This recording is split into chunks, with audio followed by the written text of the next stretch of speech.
Ce petit garçon, là, c'est moi. Lorsque j'avais 5 ans. Un gosse qui découvre des monstres qui se battent avec des pouvoirs. Ça suscitera mon intérêt immédiatement et je me prendrai de passion pour la licence. Et ça, c'est toujours moi, quasiment 25 ans après. Mais pourquoi la passion ne s'est pas estompée avec le temps? Parce que la création de Pokémon regorge de mystères et on en apprend encore tous les jours. Des mythes, des légendes, des yokai, des folklores, c'est ce dont se sont inspirés les employés de Game Freak pour nous étonner. Et aujourd'hui, je vais vous présenter 5 histoires qui ont inspiré la création de 5 Pokémon.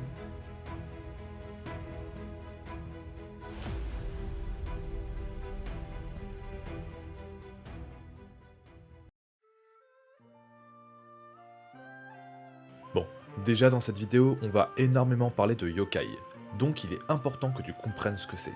Le yokai, c'est un esprit ou un démon dans le folklore japonais. Ce sont des créatures surnaturelles, bien souvent c'est des anciennes âmes humaines devenues démons. Elles peuvent être inoffensives et même alliées pour le bien. Et du coup, commençons avec notre premier petit monstre, le Teruterubosu. C'est une petite poupée artisanale, fabriquée avec du papier ou encore en tissu blanc qui ressemble à un petit fantôme.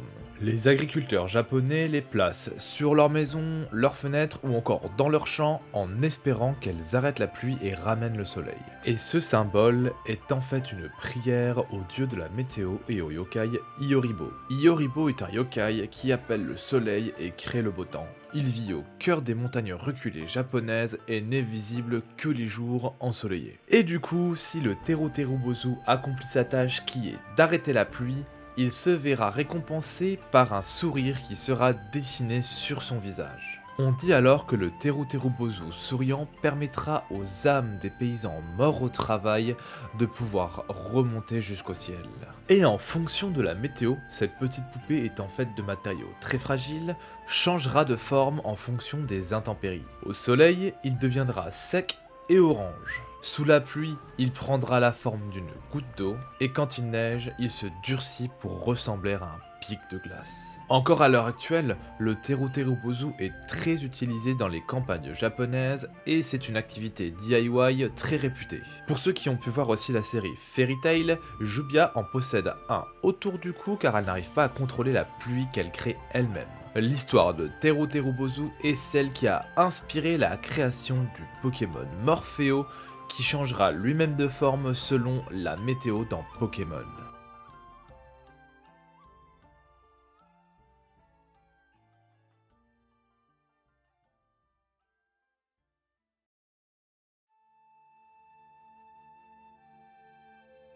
Les Pokémon objets sont souvent qualifiés de inintéressants ou jugés trop faciles par les fans de la licence. Et pourtant, certains d'entre eux possèdent une histoire incroyable, profonde et surtout avec une signification. Je vais alors te raconter l'histoire du conte japonais La cloche de Mugen, ou alors aussi intitulé D'un miroir et d'une cloche. Cette histoire qui aura inspiré la création d'une famille de 2 Pokémon. Selon la légende, les moines locaux ont demandé aux villageois de faire don de leurs miroirs en bronze pour les faire fondre et créer une cloche. Mais pas n'importe quelle cloche, le Dotaku.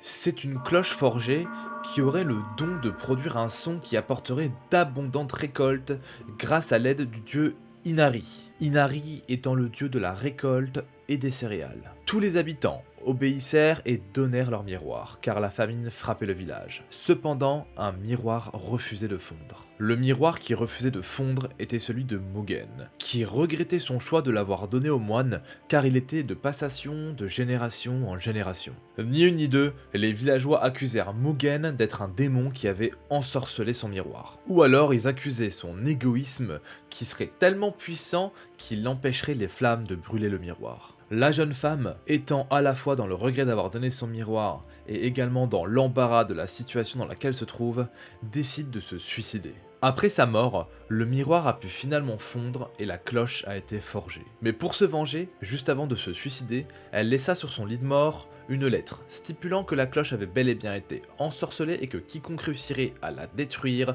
serait récompensé par des richesses. De ce fait, Tous les villageois se rassemblèrent autour de la cloche et la frappèrent de toute leur force pour essayer de la détruire. Évidemment, personne ne réussira et les bruits assourdissants de la cloche rendraient fous de multiples villageois. Il paraîtrait que la cloche aurait même des pouvoirs psychiques qui pousseraient les gens à se suicider. Pour s'en débarrasser, les moines finiront par jeter la cloche au fond d'un marécage. Je pense que vous comprendrez maintenant pourquoi Archéomir et Archéotong sont un miroir et une cloche. Et surtout pourquoi ils ont une feuille de fougère à leur dos qui est bien sûr un symbole à la récolte. Et pourquoi ils possèdent le talent Inufigé qui réduira de moitié les capacités de type feu.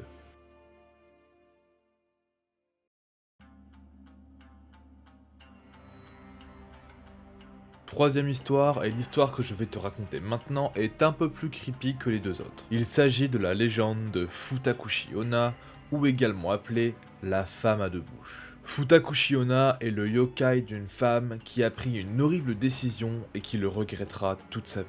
Il s'agissait d'une femme qui était totalement amoureux d'un employé d'une usine qui avait déjà un enfant. Cependant, il était veuf. Un jour, il finira par la remarquer et tombera amoureux d'elle. Ils décideront de se mettre en couple et de se marier. Elle sera femme au foyer s'occupant du fils de son mari et des tâches ménagères. Par la suite, elle tombera enceinte et aura 2 enfants. Malheureusement, quelques années plus tard, suite à un hiver glacial, le mari décédera sur le chemin du retour en voulant rentrer du travail, laissant alors la jeune femme toute seule avec les 3 enfants. Étant sans emploi, les économies de la famille allèrent bientôt s'épuiser, et aveuglée par l'amour de ses enfants, elle finira par ne plus nourrir son beau-fils, faute de budget. Ce dernier décédera quelques jours après l'horrible décision de sa belle-mère. Et dès le lendemain, l'esprit du beau-fils viendra se loger derrière la tête de la jeune femme, plus précisément au niveau de sa nuque. Il était venu se venger.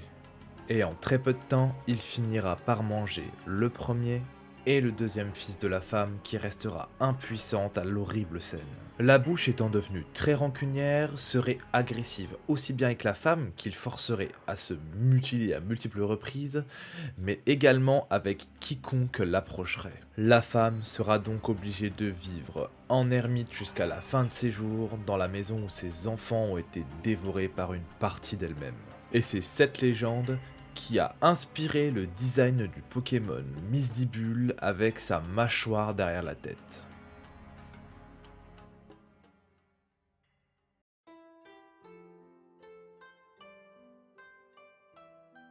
D'abord, il faut savoir que avant de m'y être intéressé, je n'aurais jamais pensé qu'un Pokémon d'allure si ordinaire aurait en fait une histoire aussi incroyable. Comme vous devez le savoir, au Japon, l'activité sismique est importante et de ce fait, il y a de nombreux tremblements de terre. Si bien que même les plus jeunes sont déjà habitués aux consignes de sécurité. Je vais te parler alors de la légende de Namasu. Namasu est un poisson-chat géant qui porterait à lui seul toutes les îles du Japon sur son dos. Il passe son temps à se reposer au fond des abysses, on dirait même qu'il dort si profondément qu'il serait en dessous de la croûte terrestre. Le problème, c'est que dès qu'il se réveille, il remue pour renouveler ses écailles. Et le moindre mouvement de sa part provoque des secousses qui amèneraient même jusqu'à des tremblements de terre. Afin que tous ces séismes cessent, le dieu Kamashi est envoyé pour devenir le gardien de Namasu et le garder tranquille.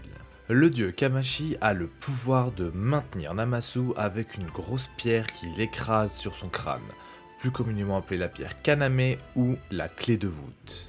Il arrive parfois que le dieu relâche son attention à cause de la fatigue, et Namasu en profite pour essayer de s'échapper.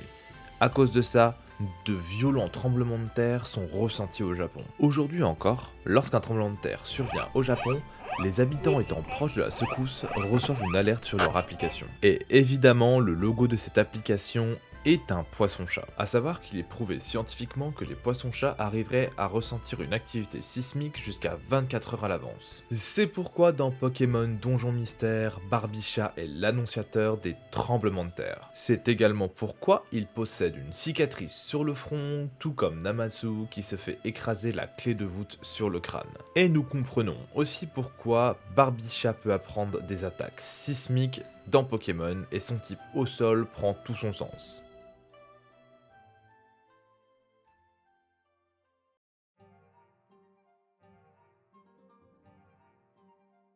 Pour cette histoire, on va changer de fonctionnement. Je vais te dévoiler dès le début de quel Pokémon on parle. Il s'agira de Magikarp et Léviator. Tu t'es jamais demandé comment un petit poisson random sans défense peut devenir par la suite un gigantesque dragon serpent qui est capable de pulvériser un immeuble avec son ultra laser? Eh bien moi aussi.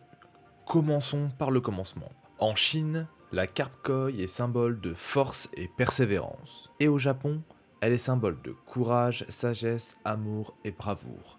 Elle a sa place dans de nombreuses légendes. Mais la plus célèbre d'entre elles est la légende de la carpe du fleuve jaune. Et quand je vais te la raconter, je pense que tu vas vite comprendre. Tous les 10 ans, de nombreuses carpes essayent de remonter l'impitoyable fleuve jaune se situant en Chine. Il s'agit du deuxième plus long fleuve de Chine, il est connu pour son courant terrible et sa couleur jaune qui rendra trouble la vue des poissons. Les carpes quitteront donc la mer et tenteront de remonter le fleuve jaune, pour ensuite accéder au lac qui se trouve au sommet d'une montagne qui en plus se trouve en haut d'une cascade. Et les quelques carpes courageuses qui réussiront à atteindre la cascade seront transformées en un magnifique dragon. Et grâce à cette légende, les populations asiatiques veulent prouver que les efforts et le travail seront toujours récompensés. J'espère que ce format de vidéo te plaira, moi perso j'ai pris un kiff de fou à le faire, donc si c'est le cas, like la vidéo. Et surtout pour me récompenser de toutes ces heures de montage, je te laisse t'abonner à la chaîne, ça me fera énormément plaisir. C'était KimMove, la mitraillette à bisous.